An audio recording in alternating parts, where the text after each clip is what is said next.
We are coming into a season where we're going to be focusing on our mothers. We're going to be, praising and celebrating our mothers.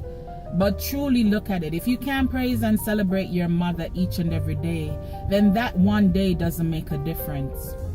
We should always give thanks to our mothers, because without them, we would not be here. Without them, there would be no us.